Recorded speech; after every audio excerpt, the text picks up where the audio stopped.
So class 9, let's move on to our next question, question number 4.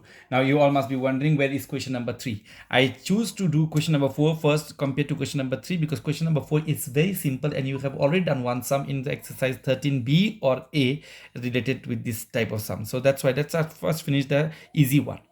So what we have to do, we don't have to do anything out here. We have to compare. Ratio means what? The comparison. And what we have to compare? We have to compare the total surface area with the curved surface area of the cylinder out here.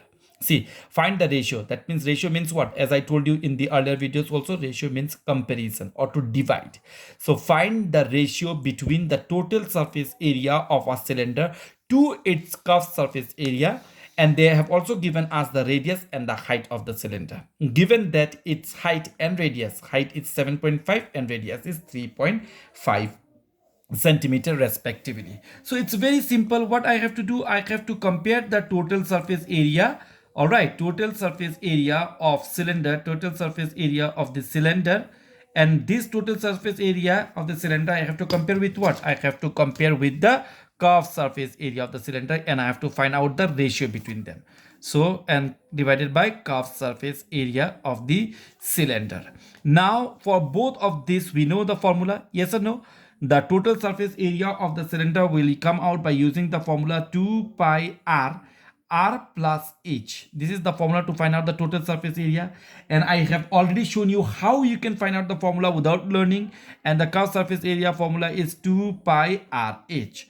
Now you can see very well that this two can cancel each other, this pi can cancel each other, this radius and this radius also can cancel each other. So in the numerator we have r plus h, and in the denominator we just have h. So r is what? Radius. Radius is given in this case according to the question is 3.5, and the height is given as 7.5 by h. H means the height, and height is what? 7.5. So at 3.5 and 7.5, 5 plus 5 is 10. You have 1 in your hand.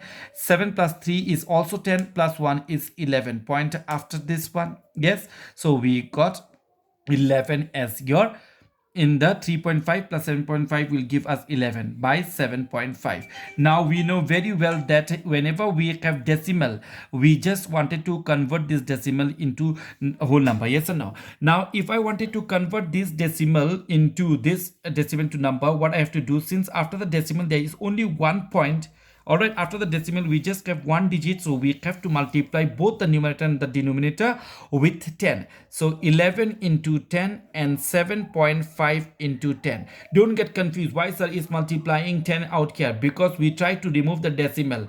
So if I wanted to remove the decimal, I have to see that after decimal how many digits are there? Only 1. So I just have to multiply 1 in the denominator, and once we multiply, divide or do any change in the denominator, we have to do the same change in the numerator. That's why I multiply 11 also with 10. So 11 into 10 will give me 110, and 7.5 into 10 is going to give me 75. Now both of these I can easily cancel with 5. Yes or no? 5 ones are 5. From 7, 5 cancel, 2 will go here, join with 5s and make it 25. So 5 5s are 25.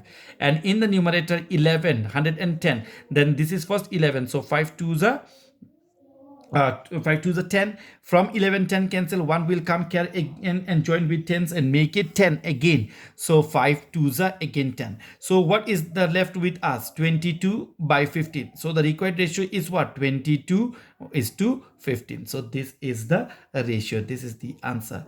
If you are lucky enough and if you get this type of question, I know my students will never make any mistake in finding out the ratio. Ratio means what? Just to compare. Compare what? In the question they will give you what you need to compare. As in this question they have told you to compare the total surface area and the curved surface area of the cylinder. All right, so accordingly it differ from question to question. If they give you the ratio, they will give you what you need to compare. Ratio always means the comparison. As in this question they have tell you to compare the total surface area of the cylinder with the curved surface area of the cylinder. So just write down their formula. If cancellation possible, then do the cancellation as we have done in this case, and then we can find out the required ratio. So the required ratio in this case is 22 is to 15.